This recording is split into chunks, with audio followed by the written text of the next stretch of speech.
Hey guys, Chris here from Work to Game, Gaming Kinda, and now Gaming Kinda TV over on Facebook as well.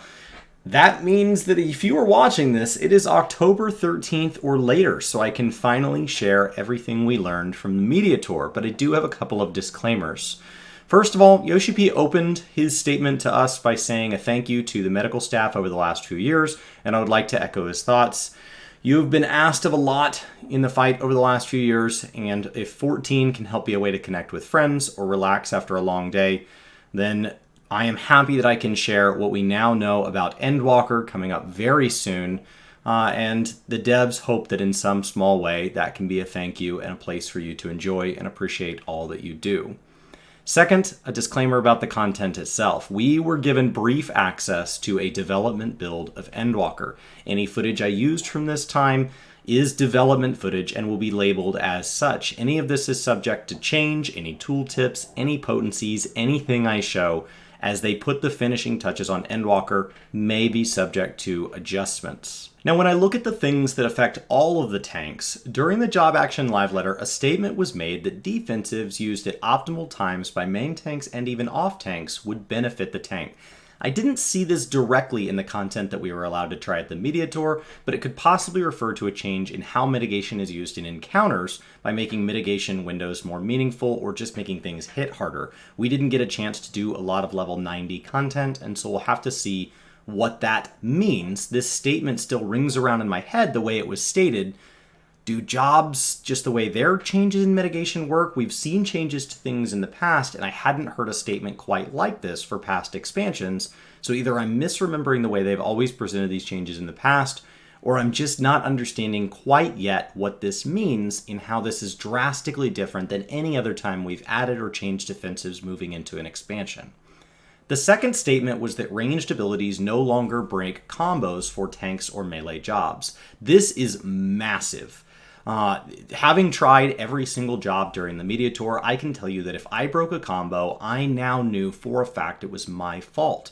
This gives me the ability to aim to improve at a pace that is entirely my own, and without the added layer of wondering, did the encounter make me mess up? Was there something weird about an ability that was called for breaking a combo? Trying to keep my uptime up with these ranged combos as I move out, I now get to make my own choices on what skills I prioritize within certain burst windows, and everything I do as far as completing combos, whether or not I am using a ranged attack, uptime is something I can now maintain while also trying to complete combos, which is something this expansion seems to be heavily leaning into across a number of jobs. This is a factor that has bugged me throughout Shadowbringers as I've aimed to improve as a player, and I think this is a wonderful change moving forward. Next, there was a statement that the parity between physical and magical attributes was different, and it was a carryover from the A Realm Reborn development, and that has now been fixed and will mean that physical abilities' potencies would need to be lowered if the ability was to be doing the same damage relative to Shadowbringers. So behind the scenes coefficients, these things that we weren't really seeing outright represented in the UI cleanly and openly like potency is in a tooltip, will make it easier moving forward. But keep in mind that as we see potency adjustments, this is different than the stat squish, as we see potency adjustments, an increase in its strength might mean that the potency stays the same or goes up, and a decrease in an ability's strength, something for it to be nerfed, would need to be lowered even beyond what this is calling for. So as we compare potencies, when we talk about the fact that layered on top of this we have an attribute stat squish, everything's going to work just a little bit differently moving forward. The biggest thing that I can say we can take away from everything we can see right now, besides nerf and buff, is how do abilities compare to each other? Are there abilities that went up while other abilities went down within the same class? And does this help us understand where the importance of a combo action matters versus does the ability get as penalized when it's not used as a combo action?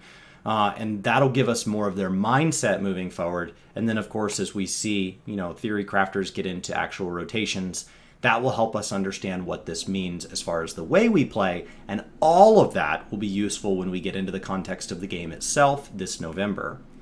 Now, the stat squish is something independent of this, so any damage, any flyover text you see in any videos anywhere, that is, of course, going on. So remember that that's just going to feel different. I actually didn't feel any... I don't really feel the stat squish is something that felt any different than what I would say at Media Tour footage going into Shadowbringers, which was not filled with a stat squish. The potencies that are all shown are still subject to potential adjustments, so we are looking at the overall mentalities of what we learned, knowing that there might be still a few moving parts as they get down to the wire with what they can still change. I don't remember them stating exactly when the build date of our Media Tour build is from, but obviously from when that build was finalized to prep it for us to the build that releases on November 19th for early access to Endwalker, that will be a window that they could still change things. And lastly, looking at all of the tanks, let's look at role actions. When looking at the 4 tanks, while many abilities such as tank stance, ranged actions, gap closers, and even to some degree things like invulns can be similar, these 7 actions are literally shared. They're identical in every single way across the role and have not changed at all moving into Endwalker. Rampart, still a defensive. It's a flat 20% mitigation for 20 seconds. I felt a little softer in the one dungeon they let us try, but that could be that I was playing on a character without my proper keybind, so I was a little bit off. It could be that our healer, who was trying and adjusting incredibly well, was playing on Sage, so her total playtime adjusting to that class could not have been that much. Considering she is a healer that can clear E12, she still only had the job for a couple minutes, basically, before we went into the dungeon. A lack of familiarity with the encounters and anything that's going to work a little bit different in the way the encounters are designed. This is also only slightly insightful because the dungeon was not level 90 content, much less things like raids, trials, or even crazier savage, so it'll be hard to show if mitigation will feel worse or better this time around until we get into actual content. Low blow is still a 5-second stun. I would love to see this used more in encounters. That's not something we can know until we see the content of Endwalker. I just personally think that things like dungeons, which we did get to see one dungeon as well as some open world content, that's a sliver of what Endwalker could offer, and I would love to see this used more as we get into raids, alliance raids, definitely dungeons. Provoke, enmity, threat, hate. Shadowbringers turn this on its head with the shift to tank stance, and that does not appear to have been a big focus of what we are seeing moving into Endwalker. We're largely going to see that the same as Shadowbringers. It's the same 30-second cooldown, so if anything feels different as far as your ability to shift between main tank and off tank, especially as we talk about tank swaps where you're trying to rotate which tank is in charge, that's all going to likely feel different from the rotation side of things, which some jobs rotations this expansion changed a lot more than others. Interject, like low blow, I honestly just hope it gets used more. I think interrupts are not nearly used as often in this game as I would like them to be. I think they're something that adds an unpredictable additional task you need to do in your rotation, especially in content like dungeons, which don't have a harder mode available.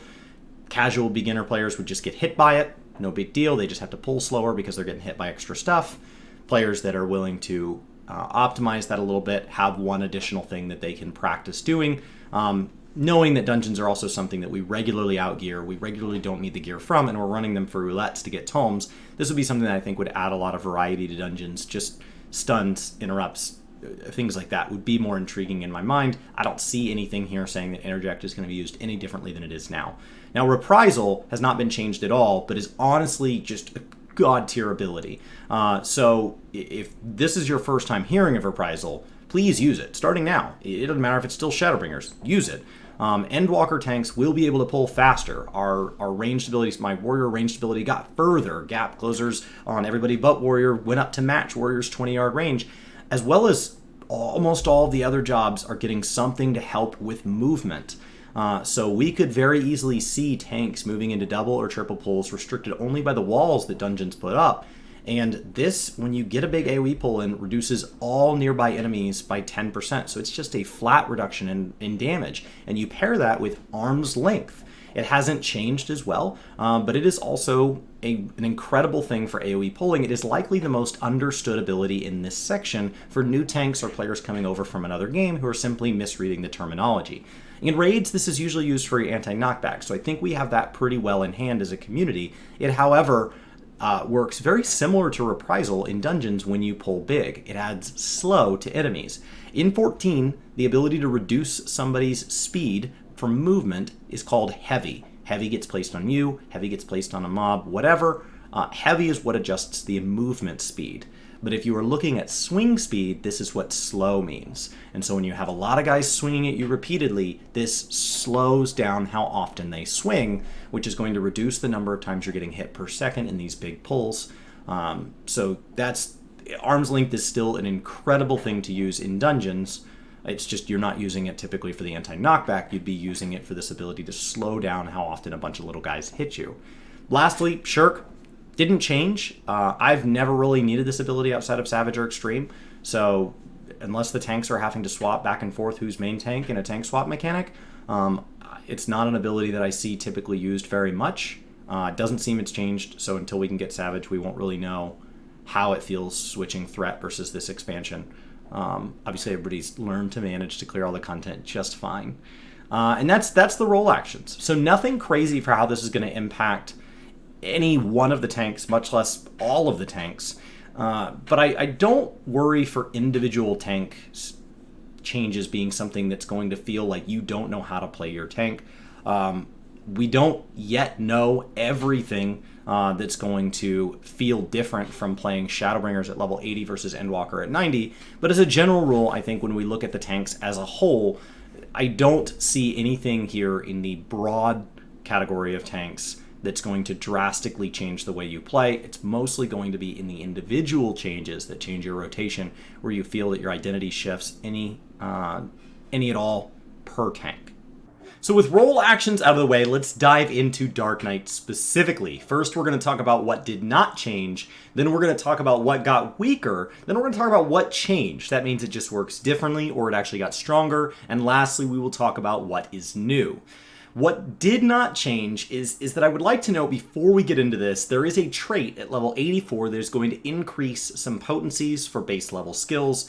I didn't take any screenshots or mouse over any tooltips while synced, and so I don't know where that came from. So some of them are based around the fact that this is what it is comparing current level 80 to level 90 because that level 84 trait is in effect. Now Grit and Enmity just didn't really change at all. Now, your rotations and everything like that may feel different on these jobs, but Enmity across the board on tanks as a system seems to be a direct carryover from the way it works in Shadowbringers. So the rotations will feel different, so the way you feel different with burst windows and stuff may make tank swaps feel just a tiny bit different, but it shouldn't be anything too drastic. Blood Weapon. Your gauge is also something that did not really change that much, but because we're changing the way kind of some of our spenders work, and we're changing the way our rotation works as far as getting that gauge, it will feel different just the same. Shadow Wall and Dark Mind, the Blackest Night, Dark Missionary, even Living Dead didn't really change at all. Mitigation is something that is hard to know how it's going to feel across the board, though. We got some new mitigation, we have some things that did change, but honestly, mitigation is something that's hard to test because we didn't get access to that much level 90 content. Keep in mind that while Living Dead did not change, some of the other tank involves did, and so by comparison, it may feel a little bit different. Living Shadow did not change in cost, cooldown, or attack potency, but you are going to have a new ability that your Living Shadow is going to kind of change its rotation at that point. So while it didn't change as a tooltip, it is going to feel different. Now, what got weaker?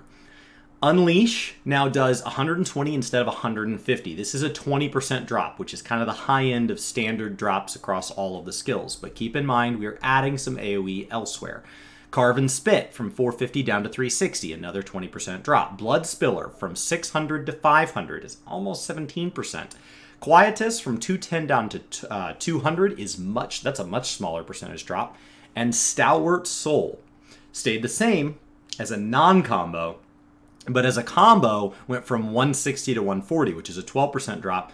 But keep in mind, we're changing a lot with AoE. This is something we're going to see a lot, where the non-combo action stayed the same. In some cases, on some jobs, went up, or took a very minor drop. You know, it really seems to get buffed relative to the combo actions going down. What changed? I'm going in order of level unlocked, along with trying to pair like upgraded versions with them. So the order's kind of a little all over the place in how I was processing these jobs. And before I start, I want to remind everybody there is that level 84 trait that increases potencies. And so I am comparing a level 80 set of tooltips to a level 90 set of tooltips, ignoring just base recast timers because I know that I'm slotted with skill speed. So I don't know exactly how materia is going to shape out. Hard slash from 200 up to 210. It's 5% up. Siphon Strike went from 100 up to 110 when not used as a combo, but down from 300, down by 10%, down to 270. Soul Eater went up base, went down on combo, up 10, and then down from 400 to 330.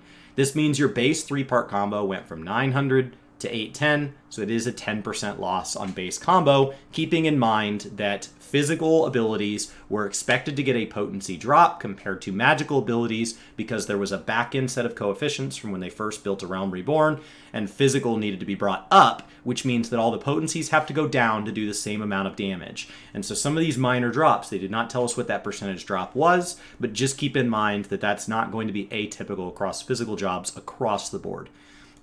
Unmend. Tooltip's the same damage, which means it is a buff by what I just said. But more importantly, keep in mind that 84 trait and that Unmend lower cooldown gap closer by 5 seconds. And then it also went up to 20 yalms instead of 15. The 20 yalms instead of 15 is going to be massive. With our gap closers and our ranged attacks as tanks. These are both going to 20, and then keep in mind that our ranged abilities no longer break combos. So those are buffs regardless of what the potency does as far as how we use them when they are being used at a distance. Flood of Darkness, Edge of Darkness. Tossed Flood down here with Edge, even though Flood didn't change, but Edge went from 350 up to almost up to 400. Their upgrades, Flood and Edge of Shadow, 300 down to 160, so almost in half for the AoE, 500 to 400, so single target was at 20%. Thankfully, it seems that we're going to be doing more things for our AoE, so and with our buddy, so it seems like there's a lot more going on with Dark Knight, but seeing the big potencies get hit by those same big percentages does feel very hard on its own, just in this section. Salted Earth went down from 60 to 50, but we're, first of all, removing macros. It's now going to be placed at your feet. So for people who had it placed on themselves, it's the same. People who had macros, placing it on target, that'll be a little bit different. Not that different. And then it has an action in the new section that's going to replace that button as soon as you put it down. Plunge dropped 25% from 200 to 150. But keep in mind, it gained that 5-yard range. And we are now going to not be breaking combos with it. So I think this is a big win across the board, especially when you use Unmend, and above level 84, you can take 5 seconds off of it for enhanced Unmend. So I think that Plunge will be something that we have a lot more use for now. I think it's a good thing. Abyssal Drain. 200 down to 150 again, and increases 5 yalms. Great. Delirium dropped from 90 seconds to 60 seconds. And the duration before was a 10-second burst. And so it was incredibly important that you worked with your skill speed and your latency and your personal player skill to take advantage of that burst. And then hopefully the boss situation didn't put you in a weird spot. Inner Release on Warrior did the exact same thing. This moved to now being 3 stacks to use at your convenience over a 30-second window.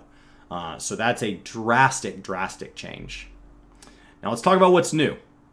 Ablation, new defensive. It's going to have charges. It can be kept for you, or it can be shared. It's going to be incredible. I think it's something that, I filmed a talk about these jobs with Ren, and Ren talked about how he thinks this is one of those areas that's really going to show the difference between a very skilled Dark Knight and a newer player, as far as this does have the ability to become incredibly advantageous for Dark Knight. Salt and Darkness, this is the cast that we're going to do on our Salted Earth. It's a 500 potency bomb that you just detonate anytime, and it doesn't even take the Salted Earth away, so it's literally at your convenience, which lets you make sure that things really are positioned in it. And then Shadowbringer. Bringing Shadowbringers into Endwalker with us is our lovely poster child, Dark Knight, and this is it's a massive 10 yalm line AoE, multiple charges. Your Simulacrum's going to be able to cast it with the Living Shadow. So with role actions out of the way, let's talk about Paladin. I'm going to break this into a couple of sections. What did not change, what got weaker, and then what changed in a way where it either got stronger or stayed the same. So let's go ahead and start with what did not change, and then at the very end we're going to talk about what's new. And I think this is the job that cosmetically in the job action trailer you could immediately tell was drastically different. When they talked about Warrior, we knew it changed, and I know it changed a lot, but Paladin is the one that everybody knew, whoa, what is that? So, the first thing I want to talk about in this section is that there is a trait at level 84 increasing some base potencies, and I don't have mouse over the tooltips beforehand, so I am comparing level 80 jobs to 90 jobs, so anybody that's looking at these numbers and saying, let's start using these as placeholders for what's going to happen to synced content, things like ultimates, these tooltips, assuming these numbers don't change, are still only helpful beyond level 84. Fast Blade stayed the exact same. This has been the trend on non-combo abilities across tanks. The non-combo abilities staying the same is a big deal because we expect physical abilities to go down to remain at the same strength because they change the way they're calculated on the back end. So that ends up being a buff on any physical ability that stays the same. Fight or Flight, Sentinel, Passage of Arms, all did not change. Mitigation is one that has been really hard to tell. Is it going to feel different? We didn't get a glimpse at that much level 90 content.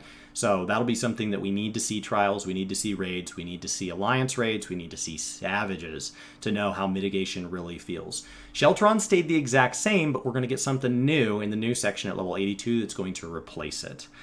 Cover just didn't change.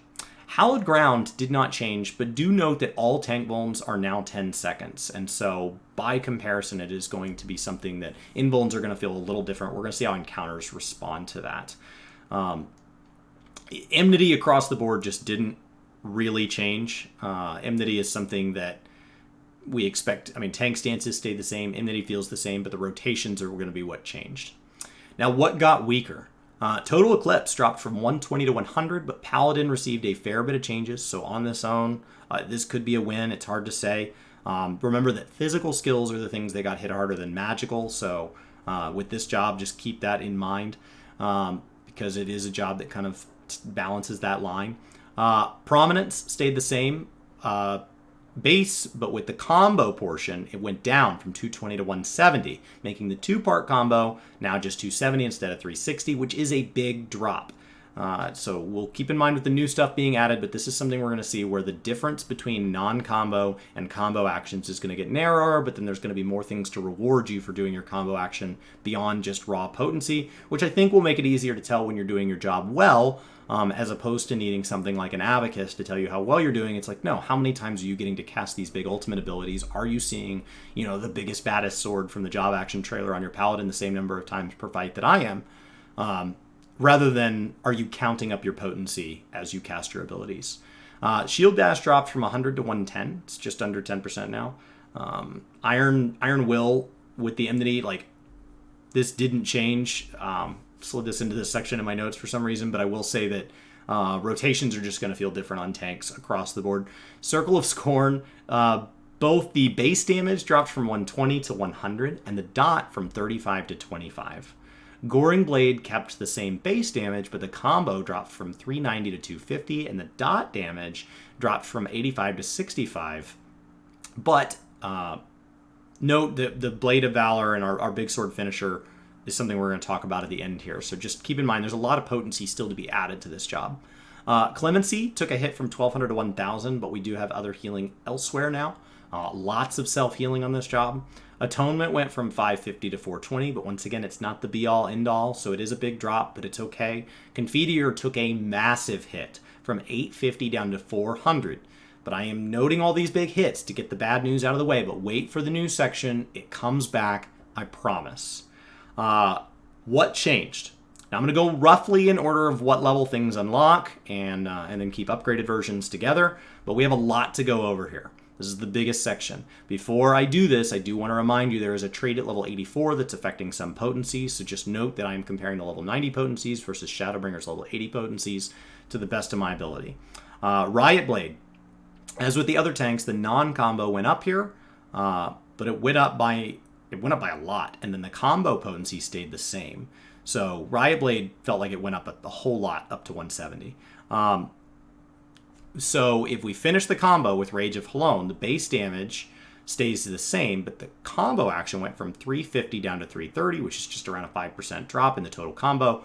And we would be 850 potency down to 830. So it's pretty minor across the board when we look at total combo. 850 down to 830 is not that big of a deal, especially considering we expected physical to take a hit in what the tooltip reflects. Shield Lob took a small hit from 120 down to 100, no longer breaks combos, has an extra 5 yalms of range. I think the ranged ability on tanks has been a big winner across the board. It'll make you feel like you can truly use all your globals when there is a target to hit. Spirits Within just works different now. It used to be anywhere between 100 and 370 potency based on your percentage health at the time you cast it. It's now a flat 250. Divine Veil is going to gain a 400 potency heal starting at level 88, so keep that in mind, you T-runners. Intervention, extended duration by 2 seconds, cut down its effectiveness from 50% to 10% when you're syncing it with Rampart or Sentinel, so it'll feel less bound to use those at the same time. It now has a new effect that's going to kick in that'll give you 4 seconds of additional mitigation and a hot that ticks over 12 seconds. This is all a massive change. A lot of these changes are based around a level 82 trait. I've been calling this Trait Walker. There's a ton of traits. So keep in mind that these traits are going to tell you, do these tooltips, are they always this beefy, or is that something that they're going to feel the way they always felt in synced content, and they're just going to get a lot beefier as we go into Endwalker? Holy Spirit dropped from 350 down to 270, but it gained a self-heal starting at level 84. This is interesting in context with the changes to your magical side of your rotation. Holy Circle is the exact same, but for AoE, and it dropped from 250 down to 150 and gained an identical heal. Now, speaking of magical Requiescat, is obviously the thing that we want to talk about. It used to be 150 to 550 damage based potency based on the percentage of MP, but now it's going to just be a flat 400. It also used to give you 12 seconds to manage your holy and then get your Confiteor in. Now it's going to be 30 seconds, and then you're going to just get stacks, and nowhere in it does it care about your MP at all. Intervene went from 200 down to 150, but now has a 20 yalm range. These becoming weaker, but having further, I think will encourage you to use them more like a gap closer and not just extra damage from up close. So I think these will be nice changes, especially for dungeons. So with that, that's not that big of a list of what got hit compared to some other jobs. Let's talk about, I mean, that's some big changes, but let's talk about what's new. First of all, Holy Sheltron is our new Sheltron. It looks good. Like it, love it, use it. Expasion is our new AoE instant. It hits decent. Keep in mind that we lost a fair bit of potency as we went through AoEs earlier, so this should be some of what offsets that. And then Blade of Faith, Blade of Truth, Blade of Valor are those series of swords dropping down from the job action trailer. Those now upgrade your Confiteor into a big long combo, like a PvP combo. So it's going to feel like the inner release of slamming Fellcleave as a warrior. You saw it. You now have tooltips for it. It's easy to do. Just enjoy the show and make sure you stay all the way through to that final sword, Blade of Valor. That's incredibly important because it has that AoE dot on it. So with role actions out of the way, let's talk about Gunbreaker. I'm going to break this into a couple of sections. What did not change, what got weaker, what changed, meaning it's just different or it got stronger, and then what's new. And Gunbreaker is one that I'm actually really excited about. Them talking about us having 30% more story and it maybe being too much story for possibly leveling up just one class. I would say that if I cap out my warrior, if my warrior hits level 90 and I'm looking to gain experience on another job, it is possible that I finish Endwalker on my Gunbreaker. If I had to pick a second job to ride shotgun with my warrior into content, if there is still MSQ giving experience so it doesn't fall on the floor, this is likely it. So what did not change? I want to note at the top of this section that before I talk about these potencies, these are based on my level 80 tooltips in Shadowbringers versus level 90 tooltips inside Endwalker. So not only are these subject to change, but these level 90 tooltips have a level 84 trait in place that does increase a handful of potencies. So I don't know, I didn't mouse over any of the tooltips below that, so I don't know what the tooltips are up until level 84 when that kicks in. No Mercy, Camouflage, Nebula, Heart of Light, Heart of Stone, all did not change. Mitigation is something that's been really hard to gauge based on the content we were given a chance to see until we get a glimpse at more level 90 combat, especially Trials, Raids, Savage, the new Ultimate. These are things that over the next 6 months or a year are really going to be something where we start to learn which tanks are truly optimal for what situations, because we don't yet know what the situations are, much less how these tanks feel relative to each other. More skilled, more talented, more knowledgeable players than myself will get there faster, but as a community, we're going to have to learn on what the mitigation feels like by, at the very least, having the content to go with it. Royal Guard. Enmity just didn't really change. It feels like they're pretty happy with how Shadowbringers lined up. The rotations are what changed, and so, especially with this job, the swap in the way it bursts will feel different if you're trying to mix a swap into that. Yeah, so when there are tank swaps, that may feel different just as a tone. But technically, the enmity didn't change. It's just how convenient it is for you to swap or mitigate in two tank situations might feel a little different than it did before. Danger Zone and Sonic Break. They didn't get a reduction, which, when we think about the fact that they said physical skills would go down so that they were in line with magic because they were adjusting this kind of back-end coefficient that was there that we never saw, we don't know how much that reduction was, but we expect tanks and melee and phys ranged across the board to see a lot of reductions. And so when something does not get reduced, that's technically a buff. So just keep that in mind, that is a buff by making it into this section. Now, with that, what did get weaker? Demon Slice. Dropping AoE has been a trend across the tanks, but remember that we're getting more AoE across the tanks as well. So this going down from 150 to 100 is a massive drop, but it's in addition to everything else that's coming your way, so it's not surprising. Demon Slaughter. Non-combo got left the same. This is a trend we're seeing, but in combo it dropped from 250 to 160, bringing both AoEs from just 260 from 400. So it's a massive drop there. There will be additions to AoE on this job in particular, so I think that's why we're seeing such a large drop. I'm getting the bad news out of the way first, and then we will get to the good news, which I think will make up for this. Fated Circle, the AoE cartridge use, also took a hit, going from 320 to 290, which is almost a 10% hit. But we have a new cartridge spender at level 90. We have we're looking at cartridge generation a little bit differently this time, so usage is going to be a little different as well. Blasting Zone dropped from 800 to 600. This is a massive drop. 25% reduction, easily on the higher end because it's hitting a very large number. And so that's the last of what just outright got weakened. Once again, we don't know what part of that weakness was just totally eaten up by the coefficient change and actually is not a reduction at all. Some portion of that is.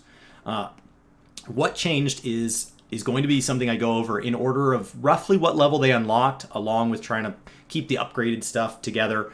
So the order here is going to be a little all over the place, and I do want to remind everybody that there is a trait at level 84 that's increasing some base potencies, so I'm not exactly sure what they were before, but so if anybody's theory crafting for sub-level 84 content based on this, potencies may be a little bit off.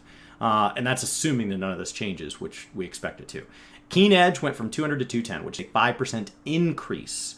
We're seeing this on a handful of things. Gunbreaker is definitely not an exception to that. Brutal Shell went up by 10% to 110, but the combo damage went down by 10% to 270. And that is the pattern across the board, making the skill floor go down, and then because there are more things waiting on the other side of the combo, you're getting less perk for the combo itself in raw potency, but then you're getting access to cooler, shinier things. So the skill ceiling is rewarding you in bigger, shinier abilities, getting to the reward for combos, getting more gauge, getting more cooldowns, or whatever the job may offer. So the reward for the skill ceiling is on that end, not in just raw potency. Solid Barrel.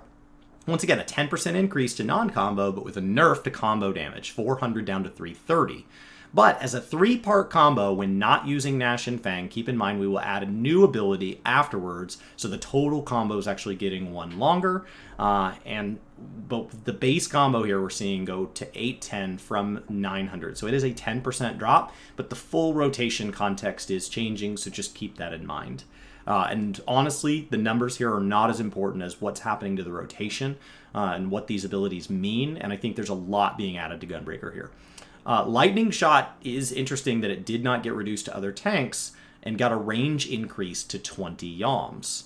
So we are seeing gap closers and ranged attacks jump to 20 yalms, and ranged attacks no longer break combo. That is a massive buff across the board, in my opinion, as far as how useful they are. Burst Strike potency dropped from 400 for a 20% drop, but it's now getting a continuation after this cast, and we'll talk about that in a little bit. So it'll feel better. Aurora gained a second charge. I love having charges added. They will be added later on. They're added by traits. I've been calling this Trait Walker because I think, a lot of people have been basing things on copies of tooltips that they believe they have. But if you don't have the traits to go with this, and then some back-end changes that allow you to see things that like combos seem to work a little differently, the battle system just seems to have changed a little on the back end. And so the tooltips are not everything. You've got to, at the very least, have the traits to go with this, because 2 charges is so much better than just 1. When we talk about things that have like a regen or something like that, it's like, when do I use this? But if you have a charge, that first one feels really cheap and it feels easy to use. Super Bolide went up to 10 seconds from 8. That makes it way better. All the invulns across the board having a 10-second duration, however, does make me wonder if they're going to tighter tune things that we have to invuln through, because now you no longer have to set the invuln up for somebody that only has an 8-second. You know that every tank has 10 seconds worth of invuln that they can pop. So it does make me wonder how the boss encounters are going to respond to that, knowing that the boss encounter designer knows for a fact that every party will have 2 tanks that both have 10-second invulns. Rough Divide went from 200 down to 25% to just 150, but it did gain 5 yards, and remember, does not break combos. Huge win. Gnashing Fang. This ability dropped from 450 to 360, but honestly, when we look at the way continuation feels and all this combo, the Gnashing Fang combo also is less buttons, because this button is going to be pulling a much heavier duty. It's not full PvP action. We'll get there. Just hold that thought. Savage Claw and Wicked Claw. Okay, these are those buttons. They now share a button with Gnashing Fang. They drop from 550 to 440, 650 to 520. With those is continuation. This is going to be probably the single biggest change you will feel on this job, especially when you're talking about all content, synced content. This is just going to feel different across the board. On its own, continuation doesn't really feel that different, but it will be used after Burst Strike, and Gnashing Fang and it are now going to alternate. So it's not dropping to a 1-button combo, but what will happen is, before, you used to use Gnashing Fang to continuation, to Savage Claw to continuation, to Wicked Claw to continuation. And continuation along the way was naturally turning itself into Jugular Rip, into Abdomen Tear, into Eye Gouge, respectively. Then when you use Burst Strike, when your Gnashing Fang is not up, that's just the end of that side of things. Now, you're going to be hitting the Gnashing Fang to continuation, repeat this 3 times, and then Gnashing Fang will adjust into Wicked Claw and Jugular Rip for you. The whole combo to Burst Strike got 1 button longer, but we're doing the entire thing with 2 less keybinds. And this feels good. It feels fast. So if you are in a time where you're trying to weave in mitigation or you're trying to weave in movement, it feels a little bit more rapid, but it's less buttons. So hopefully that'll help you manage whatever movement or whatever you need to be doing during that time if it falls at a particularly active part of a fight. It won't feel different on a dummy. On a dummy, it will probably feel easier. I would assume it's going to feel easier across the board. But what it does in encounters should kind of just free up a little bit of clumsiness there. Bow Shock drop in base potency from 200 down to 150, but a buff to the dot from 60 up to 90. That's atypical. I feel like dots have been getting hit across the board. Bloodfest, this at max level will now give 3 instead of 2, because we can hold 3 instead of 2 at level 8, starting at level 88. And around that, let's go ahead and jump into what is new. First, Hypervelocity. It's not even on your bar. Let's just get it out of the way. This is what the post-Burst Strike continuation is. It feels amazing to have something post-Burst Strike. We'll see how it feels in combat, but I think it feels good sitting on a dummy to have that extra thing sitting there. The dungeon that we got to go to, it felt fine. It's just one more thing to do. The second is Heart of Corundum. This is a new mitigation that gives you or a target like an entire list of awesome. Just a huge list. Double Down is likely my single favorite ability added to any of the tanks. It really fits well with the 3 charges. It's a monster hit. It costs 2 of your 3 charges. What I think is interesting about it is that it is on a 60-second cooldown and Bloodfest is on a 90-second cooldown. So it does feel like we're going to have like a rotation and like a rotation prime where it kind of alternates and undulates so that every other time you'll have a Bloodfest up if that's how you want to get to your Double Down, but the rest of the time there's going to be a little bit of cartridge management here. So I am looking forward to see how people respond to that. Overall, so when discussing Warrior, I've got a couple of sections I'd like to break this into, and we will start with what did not change. Now, the Warrior changes across the board are pretty substantial. So in the context of everything else, these will still feel like changes. And before I do all of this, I'd like to note there is a level 84 trait that was obviously in effect on our level 90 characters on the Media Tour. And that increases potencies. And so I'm not exactly sure what the potencies are pre-level 84. So anybody that's trying to do theory crafting for synced stuff based on this information, I just want you to note that. First up is Heavy Swing. Keep in mind, this should have gone down, and maybe did. With the parity adjustment between physical and magical, this should have gone down. So by keeping the potency the same on these tooltips, it's actually a buff to what this does as your first hit. The second is Defiance. Enmity on its own doesn't feel like it's made much of a change. It seems like they're pretty happy with where it's at in Shadowbringers, but because of the way all of our classes change as far as their burst windows and their rotations, your ability to kind of pick up and maintain threat when you and another tank are really close may feel a little bit different, but for clean swaps that should be identical. Thrill of Battle and Vengeance. Now, I'm not exactly sure what they meant when they said that using mitigation correctly would act as a buff, but a lot of mitigation abilities as abilities did change, and these are the 2 that did not on Warrior. And so I'm not exactly sure what that statement meant, and I look forward to kind of finding out what that means in the context of maybe rating or higher end content where they meant that to take place, but it was nothing that we got to test that really helps me understand that comment. And then Infuriate. Gauge generation is just different across the board, but Infuriate on its own didn't change. But the way we use Gauge, the way we generate Gauge, even the way we use Infuriate will change, and you'll see that as we go through the rest of these sections. Now, the next section is what got weaker. Now, keep in mind that this is with the parity adjustment, so they warned us that physical abilities would have a potency drop, and that would actually result in the same damage because there's a back-end thing they referred to as parity that acts like some sort of coefficient that was instilled from ARR, and now that they brought that up for all physical abilities will need to have less potency on the tooltip in order to result in the same amount of damage, and then of course that's all affected by the squish to attributes. But what's interesting here is the percentage reductions are not consistent. First up is Overpower, dropping from 130 down to 110. This is a 15% reduction. We don't know what the parity adjustment was, so that's just kind of our baseline.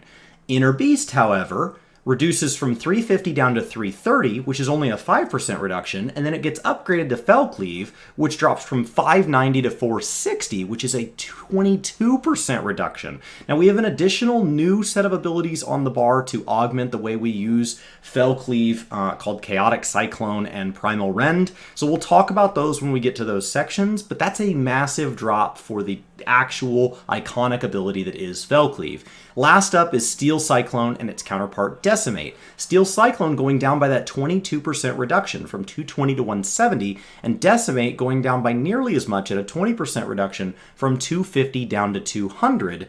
So it feels like AoE really got hit there, but once again, we've got more things coming down on the pipe that will increase the amount of AoE throughput that you have. So we'll have to see how that feels, but I thought this was interesting, and I know there are people that will ask what got weaker, but I just want to keep in mind that in the overall feel of Warrior, it did not feel weaker at all, and if anything, I feel stronger than I was, and as I look through all these changes, I think that people are going to be really excited about Warrior for Endwalker. Now for the single biggest, and in my opinion, most important section coming out of the Media Tour, and then of course we'll get into the new stuff, is what changed.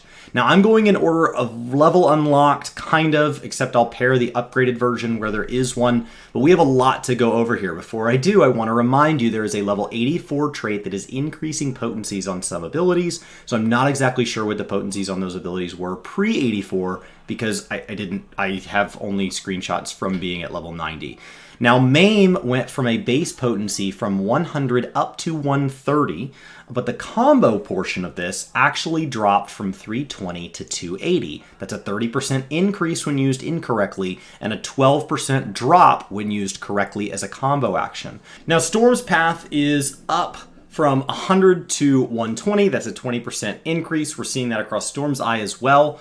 The combo action, however, is dropping from 420 down to 400. Now, this being such a big number, it's a big drop of 20 potency, but over a number that big, it's only a 5% reduction. And what's important to note here is that our 3-part combo from Shadowbringers was 940 potency. We expected physical potencies to go down to maintain the same damage, so we don't know what this means as far as total damage in Endwalker. It's not that big of a drop. It's a 6% overall drop to 880 potency. So it's not a massive drop as long as you are completing the full combo. You've got to get that third part off. Of course, the difference between Storm's Eye and Storm Path being the exact same, where you're getting the additional Beast Gauge, the additional heal for using Storm's Path, but you do want to maintain that Storm's Eye buff uptime, of course, with the new name, the Surging Tempest, to allow for the fact that our AoE combos will be also getting the ability to generate that and save you from having to put Storm's Eye up when you go into an AoE pull. You can just open with an AoE opener.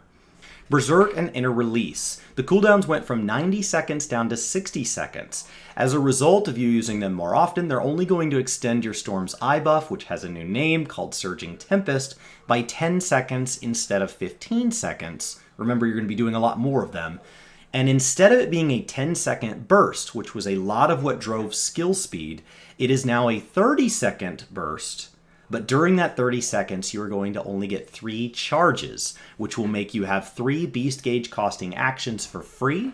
We'll have a brand new ability that we'll be doing in that window, and we have some other abilities that no longer cost gauge. So this is effectively 3 Fell Cleaves or Decimates. But we'll be talking about some other abilities kind of and how this changes here as we go on.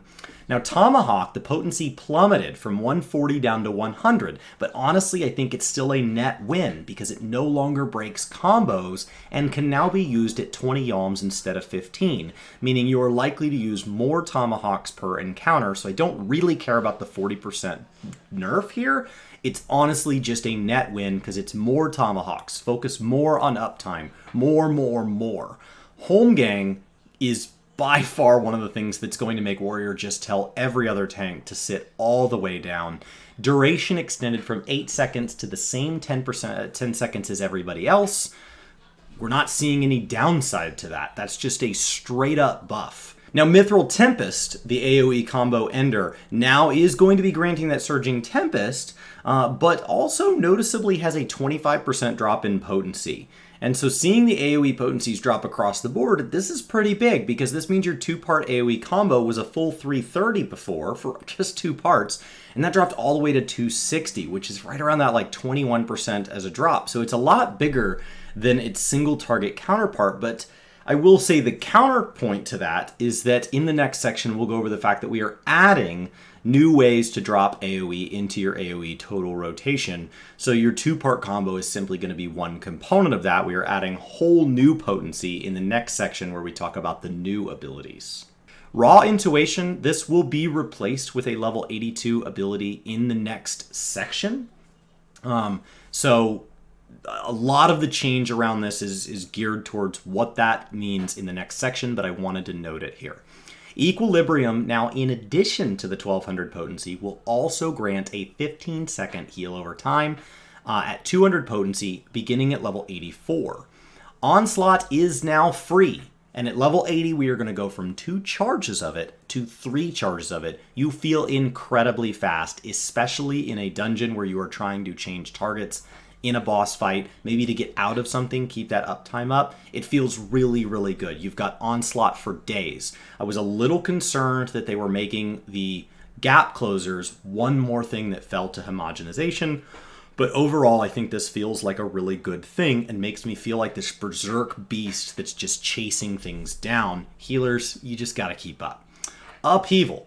Dropping from 450 to 350 is that 22% reduction, which feels like the high end on these. But it's also now free, and we're going to get an AoE version that we're going to talk about when we talk about the new skills. Shake It Off, now at 76, will add a 300% potency heal. So it's just better. From the day we roll in, we will all be level 80s if you're going through Endwalker as a warrior main like I am, and this will just be in effect. Nascent Flash. This just works differently. Kind of.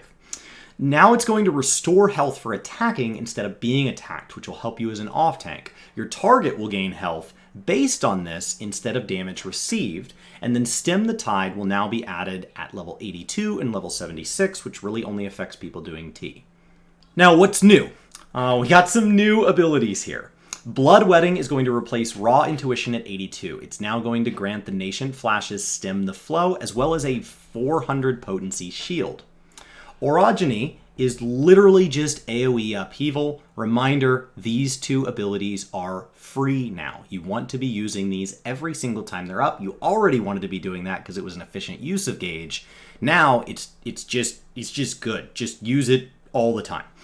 Primal Rend is literally super Fellcleave with a little bit of Decimate on it, all in one. This is something you're going to be using every single inner release. This does not consume one of your 3 stacks of inner release, but must be used during inner release. So you'll mix it into those 3 stacks. Now, Inner Chaos and Chaotic Cyclone replace Fellcleave and Decimate every time you pop Infuriate. Using the 50 gauge to Infuriate on them correctly drops the cooldown of the next Infuriate by 5 seconds. So as long as you're not using Infuriate to give you more gauge than you can hold, meaning you have 50 or more already on the bar, this is just a way of getting more Infuriates every encounter for using it correctly. These got massive reductions from 920 to 650 and 400 down to 320, some of the largest percentage drops that we've seen. So I went over the role actions there, and I'd like to talk about just generally how I'm feeling about tanks. Having gone over all 4 tanks, I think that, first of all, to just tier list them, because the internet loves tier lists. All of them improved from Endwalker versus Shadowbringers as an Endwalker version of a job versus its previous version of itself. Nothing feels like it got left too static in this category. Nothing feels like it got just ignored. Everything feels like it got something. The category as a whole feel like it got some things, which not all categories did. So I think tanks in general got more love than I was expecting them to. But I think Dark Knight is the one that comes out with the least changes. It feels the most similar to where it is, and the problem with that is that the other jobs feel so drastically different. Gunbreaker just feels like it evolved into its true form, that it's truly excited, it's truly just ready to put additional cartridges downrange, do additional damage. That big double cartridge ability feels amazing, and you know, Paladin is a job that, like, of the 4 was my least favorite to play, and I really enjoyed dropping swords down on whatever. That was awesome. So I think that it feels as distinctive a difference as it did when they first got a gap closer and stuff. So I think Paladins changed as much as they did from Stormblood to Shadowbringers, Shadowbringers to Endwalker. I think they just carried that amount of change forward. I think that Warrior is the big winner. Warrior, for me, is the one that I already loved Warrior, and I would have loved it even if it was in Dark Knight's shoes here, and it just was like, well, more of the same. But I think Warrior was the big winner here. I think a lot of the changes across the board, extending the gap closers to 20 yards, Warrior already had that, and Warrior moved theirs to be in charges. I think, you know, not breaking melee combos, that felt worse on Warrior because the job was so centered on Fellcleave that if you weren't generating gauge at your maximum rate per minute, it sucked. I think moving the big burst windows to these charges instead of like a 10-second burst on inner release, I think Warrior is so contingent on Fellcleave as part of its identity that losing a Fellcleave felt worse than breaking it up over on Dark Knight. I think the charges feels good. On Paladin, on Dark Knight, they have other parts of their identity. So if you lose that part, it sucks. But on Warrior, it's like, well, then why am I playing this? So I do think that the other jobs, it's basically how much do they benefit from following Warrior's lead? How much do they benefit from letting Warrior take the charge and decide what tanks needed to change into? Lots of self-sustain all the way around across the entire category. Lots of, emphasis on let's get more AoE. Let's get you closing your gap into the action. It feels like speed pulling dungeons is just what they want. Let's go.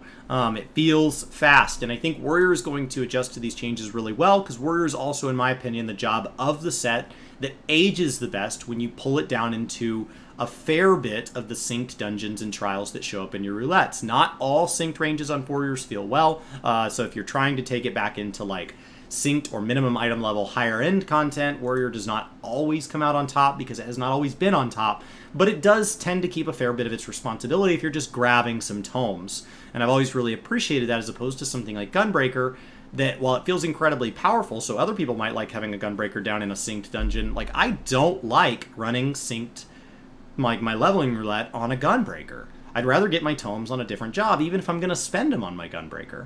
So I think that for me, tanks is a category that really got me excited for the fact that everybody's going to want to play Sage, everybody's going to want to play Reaper. I figured we were going to be short on tanks, and I'm really happy with the tank changes. I did get a chance to sit down and talk with Ren, who is a very good tank, and I think is one of the people representing tanks for the kind of higher end community. I know there's a lot of high end personalities, and that community would have liked every single one of their personalities to get to go. It is a relatively small percentage of the total population, and so the diversity of the group, they have everything from people who don't really play the game at all, to people who are new to the game, to people who are new to the game but know other MMOs, to people who are veterans in the game.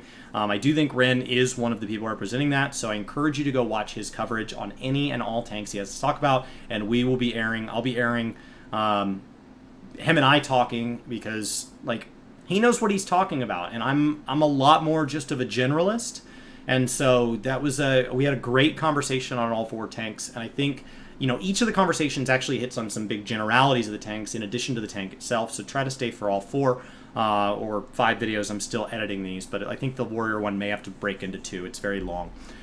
Maybe it doesn't, but it's 4 or 5 videos. And I think in general, the tanks is something that really came out ahead and got me really excited about Endwalker. I don't think they had to, so I kind of had my expectations set around that they wouldn't. I think they could have stayed largely the same. I don't think they were really in a position where they were hurting for changes, as opposed to somebody like Summoner, like Monk, where they had said, hey, we're going to have to do something. And so I think for me, the fact that they did still get a change was really great. It makes it very exciting, because I will probably be exclusively tanking at least from 6.0 to 6.1 outside of leveling the other jobs. And I'm excited. I think all in all, the fact that we share gear does have me asking some questions about Materia. We're getting less Materia slots overall because we're losing belts as a slot. And so Materia is one of the areas where you can't just average out for those, because there is supposed to be a Materia usage on the server. So I do wonder how that's going to average out, because pentamelding caps the amount of pieces. So it's just 5 less Materia.